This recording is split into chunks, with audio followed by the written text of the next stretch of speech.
Hello guys, Belle here. Gonna do a little walkthrough of the artifact weapon for the Prot Warrior.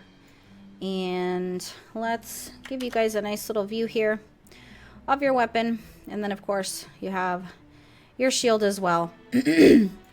Looks pretty funny on this tiny little gnome. It's important to note a few things regarding the artifact weapon just in case you're not aware. So your artifact weapon is going to be the only weapon that you will be using in Legion. There will be no weapon drops, so this is going to go with you for PvE and for PvP. You are going to grow its power as you proceed through content in Legion, and you'll increase its item levels. You'll be able to unlock all these traits. These are already unlocked since I'm on a max level tune in beta. And then, of course, you get to add all your different things here for that. Now, the each specialization is going to have its own quest line to acquire your specific weapon. So if you have alts or you're dual specking, whatever the case may be, you have the option of being able to get the artifact quest acquirement for each spec, and it's all different. So you're not going to have to go through the same like regurgitated content that you normally would. Your weapon here for your main hand, of course, is going to be your Scaleshard, and you do have your shield also, which is the scale of the Earth Warder. Pretty nice, and you'll be able to do all the things for your artifact weapon inside your class order hall by clicking on your little reforge thing here. Pretty nice, because it has them showing up there. So a few things to note. This is the level of your weapon. So this is the total amount of ranks that you've purchased. Obviously, it's max level weapon, so this is the level here. So when you first start, this of course will be slightly smaller, but your weapon will grow with you. You also have relics that you're going to be hunting for throughout Legion. Iron, blood, and fire. This is specific to Prot, of course. Each specialization in each class will be different. These relics you'll be able to socket in here, and what they actually do is they increase your item level, and they also allow you to unlock the ranks on the minor talents. So you can increase those ranks, which is pretty nice. So we're going to go through all the talents here, and then we're also going to go through the appearances, which is always my favorite part, because some of the appearances that I've done so far for these videos are pretty badass. So let's jump right in. Now it's also important to note here that each artifact weapon is going to have an on-use ability. The rest of these are going to be passive, and then your one on-use ability, this can be something that can be part of your rotation. This can be part of your execute. There's so many different options with these different things that are given for these specializations that you can use it at your will. With it being channeled in a 45-second cooldown, means you can use it more often than not. So for this specific one, which is Neltharion's Fury, enter a defensive posture, critically blocking all attacks while a stream of shadow flame erupts from your Scale of the Earth Warder, which is going to be your shield, dealing 197k shadow flame over 3 seconds to all enemies in front of you. You can use the defensive, you can use your defensive abilities while this is active. Pretty powerful as a tank. It would be my guess. I don't tank very often, but in fact, I don't tank at all. But I'm thinking that this is a really good defensive ability for you to have, and dealing quite a bit of damage as well. So pretty awesome in that regard, just to kind of help the DPS out while you're blocking yourself from any incoming damage and giving your healers just a wee bit of a break. The rest of these abilities are going to be passive. So let's start, I guess we could start all right here, and we can just go all the way around until we've got it. So this one here, this is going to go up to rank 1, and it's the Might of the Vicryl. Shield Slam and Revenge generate 50% increased rage during Demoralizing Shout. Your Rumbling Voice goes up to rank 1, increases duration and radius of Demoralizing Shout by 50%.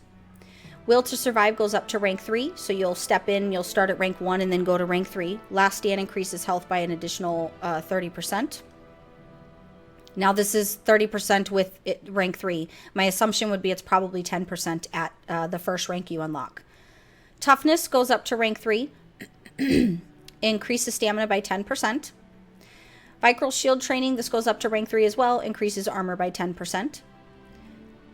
Rage of the Fallen, this goes up to rank 3, increases damage dealt by Revenge by 10%. Strength of the Earth Aspect goes up to rank 1, increases damage dealt by Devastate by 15%. Then you have the Shatter the Bones. This also goes up to rank 3, increases the critical strike chance of Shield Slam by 15% during your shield block. Intolerance also goes up to rank 3, increases maximum rage by 30%, or by 30. Dragon Skin can also go up to rank 3, increases the total damage ignored by ignore pain by 6%.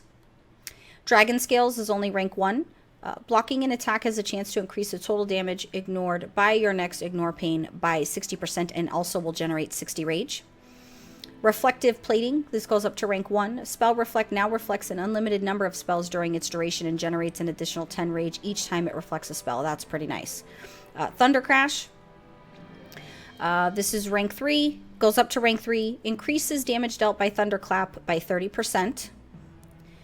And then you have Scales of the Earth. Critical blocks have a chance to cause an eruption from your Scale of the Earth Water, increasing your armor by 30% and dealing 82% physical damage to all enemies in front of you. Leaping Giants goes up to rank 3, reduces the cooldown of Heroic Leap by 6 seconds, which is pretty nice because I think so its current cooldown's 39 seconds, so you're looking at a 6-second decrease, which is can make or break a lot of occasions. Then here you have your Unbreakable Bulwark. Each artifact weapon has this, which does something to you overall. It costs an obscene amount of artifact power. A scale of Nethalrion is nearly unbreakable, and the power poured into the Ancient Shield has only redoubled that boast. Increases armor by 1%. And then I don't know if you notice here, but for each rank, each trait you purchase, you get an additional stamina increase, which is really, really nice. So pretty cool to have that as far as some different abilities. And these traits, like I said, you're going to work all through Legion to unlock them to make your weapon the most powerful it could possibly be. So definitely not going to run out of things to do in Legion if content is a concern of yours. So with the appearances, you'll be able to unlock these appearances as well.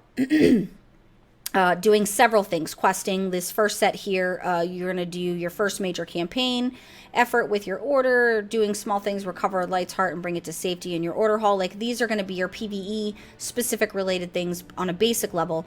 Probably pretty easy to get these done at first since it's just the first view, because you can actually stage it out into different complete views, not just color. So there's the color for that, which it's just changing the green. We'll let it spin around here. I do apologize. This spin is so freaking slow. It's been that way for all my videos when they're up in the air like that. And then we've got the blue, which is really nice. And we've got the purple. Now, for the Arm of the Fallen King, this is going to completely change the look of your weapon. You get this by doing order hall stuff, researching your artifacts, doing achievements in relation to the artifact and your warrior class hall campaign. As you see, we'll wait for this to flip around. These stages completely change the look of your weapon. So if there's a certain look you want and it's something you don't do, if you could, like Death Guard's Gaze is PvP, you might have to look into your PvP situation or look into doing things that you don't normally do if you're interested, which I personally think that kind of makes it fun when you have to do stuff that you're not normally used to. So just to let you know, here's the first version, then there's the second version, then there's all your color types, all neatly packaged. And then you have the Unbroken Stand, which, to look at that, completely alters the look of your weapon. Like, this was a subtle difference from here to here, but this Unbroken Stand is definitely larger. And you do things like Glory of the Legion hero, challenge modes, using the new keystone system that they have in place for Legion, which I'll do a separate video about that. But these are going to be your hardcore situations, because you're going to have to do raiding and stuff like that. Which of course is why it is so friggin' awesome. So there's your colors there, and then for the final, which is going to be your PvP stuff. If you're not a PvPer after looking at this and you like this style of weapon, I'm definitely hoping you'll be a PvPer after that. You have to do certain things in relation to PvP, certain achievements and prestiging, which prestige is the new PvP system that's going to be put in place as far as honoring, getting your honor and using that honor for a prestige situation.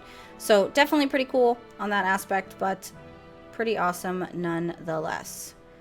I'm just waiting for it to spin around here so I can show you guys what the front of this looks like again with the different colors. So you have your standard blue, then you have your green, then you have your purple, and then you have your red. So the colors I actually don't particularly fancy outside of the blue, but I mean, I'm sure you'll find a transmog to make them useful if you've unlocked all those appearances. So that's pretty much what you're looking at as far as Prot Warrior's artifact, weapon, and shield. Make sure you watch my Prot Warrior video on spell and talent previews that I did do. You should find that in the spell and talent preview playlist on the channel. If you are new to PWNCAST, make sure you give PWNCAST a subscribe so that you can stay up to date on all your Legion news, as well as your World of Warcraft news and guides moving forward. If you're watching this video, do me a huge favor and hit the thumbs up button. You know you want to. You're already here watching it. You might as well give me a thumbs up. If you have any questions, feel free to comment on the video. And as always, your comments are appreciated. So if there's anything you would like to discuss, banter back and forth about, or there's anything you need me to do for you in beta and you would like to see video of it, feel free to comment on the channel. This is Bell, the apparent camel hoarder, since that's the only title I'm allowed to have in Legion with the new tune. I'm going to go ahead and get on out of here, guys. I hope you guys enjoyed this video. If you play other alts and other classes, feel free to check out the other videos. I will be getting all the classes done in the next week. I already have quite a few done already. I'm going to go ahead and get on out of here, guys. As always, thank you so much for watching. Don't forget to like, comment, and subscribe.